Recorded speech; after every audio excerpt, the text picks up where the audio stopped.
Hoy, ikaw na lang babash. Alam kong may sakit ka.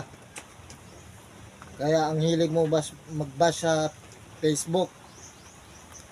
Ano ba yung ginagawa mo? O maganda ba o pangit? Siguro lumalala na yung sakit mo.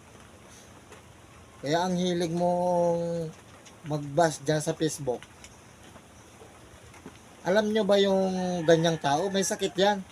Ang sakit niyan, taytok. Yung atay sumaka sa utok. At saka wala pang nakakaimbento ng gamot dyan. Ang tawag sa sakit na yan, inggit. Inggit lang yang bay. Malala ng sakit mo sa utak. Bah!